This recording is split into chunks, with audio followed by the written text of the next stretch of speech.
हम सब लोग चाहते हैं कि एक ऐसा संसार हो, एक ऐसी सृष्टि हो जहां पे हर जन आनंदित हो, सुखी हो, हर तरफ शांति हो, स्वास्थ्य हो, सुरक्षा हो, समृद्धि हो।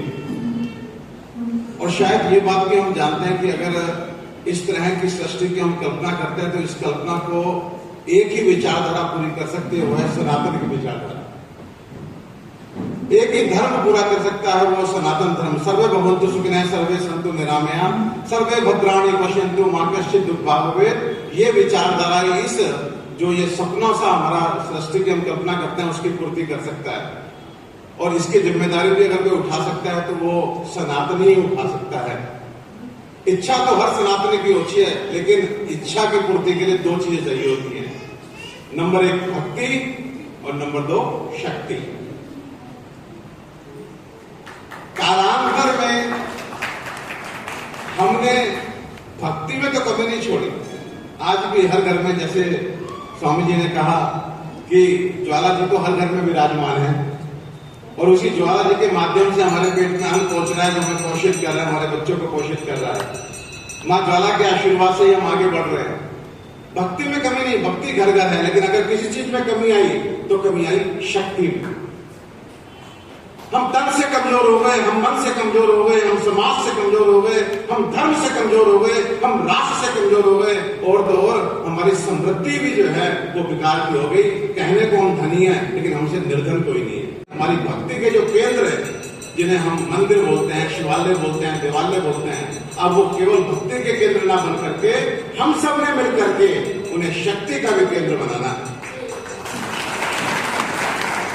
और जैसे मैंने पहले उल्लेखित किया, शक्ति तन और मन की, मुझे लगता है ये मेरी अवधारणा है कि कम से कम हम शहर के वो मंदिर जो बड़े हैं वहां हर मंदिर में सुनिश्चित करें कि योगशाला चले, जिससे लोगों के तन पोषित हो, मन पोषित हो। हमारे घर के, हमारे बाहर के, हमारे मित्रगण सब लोग योग करने के लिए मंदिर में आए। इस पवित्र प्रांगण में किया गया योग आपके तन मन को पोषित करेगा, इसमें मुझे कोई संदेह नहीं। हर शिवालय के साथ एक और विद्यालय हो, एक और चिकित्सालय हो, जिससे हमें साक्षरता भी मिले, जिससे हमें स्वास्थ्य भी मिले। उसी मंदिर के प्रांगण में हम अपने बच्चों को, अपनी बहनों को सुरक्षा के लिए जो कुछ आवश्यक क्रियाकलाप है वो भी हम सिखाएं, सो दैट वो आत्मनिर्भर और सुरक्षित रह के जो है न केवल स्वयं की रक्षा करें, बल्कि जब उनकी टोली निकलेगी तो वो समाज की भी रक्षा करेगी, नगर की भी रक्षा करेगी, राज्य की भी रक्षा करेगी और मां भारती की भी रक्षा में वो कामयाब होगी। इस तरह के पवित्र प्रांगण में चलने वाले विद्यालय न केवल बच्चों को शिक्षित करेंगे, बल्कि उनमें संस्कार भी डालेंगे। आज डॉक्टर बहुत हैं, लेकिन वो डॉक्टर जो इंसान भी अच्छा हो, उनकी कमी हो गई है।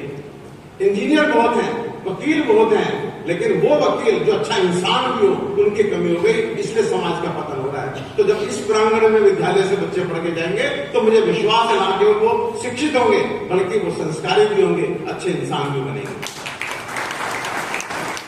हो सकता है जगह कम हो, लेकिन आज के समय पर टेक्नोलॉजी है, हम ऐसे नहीं फैल सकते, ऐसे तो ऊंचे जा सकते हैं। एक पूरा ऐसी गीता भवन में ऐसा प्रांगण बने जहां पे 2000 लोग बैठ करके इकट्ठे सत्संग करके आध्यात्मिक शक्ति प्राप्त करें। एक ऐसा हॉल बने जहां पे, जैसे भाई साहब ने आह्वान किया, हर पर्व, चाहे वो दीपावली हो, होली हो, लोहड़ी हो, बैसाखी हो, सब मिल करके मनाएं, पूरा समाज इकट्ठा हो, सामाजिक समरसता आएगी, आपस में इंटरेक्शन होंगे, बच्चे बड़ों से मिलेंगे, बड़े बच्चों से मिलेंगे, तो बहुत कुछ संभावनाएं हैं। आर्थिक मदद देखिए किसी की नहीं चाहिए। हर घर में कम से कम 4 प्राणी वास करते हैं। मैं तो केवल 10 रुपए रोज कहता हूं, 10 रुपए रोज एक निकाल दीजिए, 40 रुपए रोज बैठता है एक घर से रोज का, 1200 रुपए। और मैं कहता हूं 1000 घर अगर हैं तो मैंने अभी कैलकुलेटर में हिसाब लगाया, लगभग 1.5 करोड़ रुपया सालाना मंदिर के पास होगा। हर साल आगे बढ़ते जाइए, हर साल आगे बढ़ते जाइए।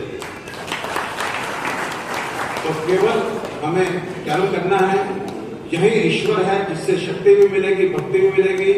बच्चे बोलते हैं, मेरे बच्चे बोलते हैं कि ईश्वर को देखा है क्या, तो मैं उनको उनकी भाषा में समझाता हूं कि ईश्वर वाईफाई की तरह है, नजर नहीं आता लेकिन शक्तिशाली बहुत है, बस पासवर्ड सही मिला दो।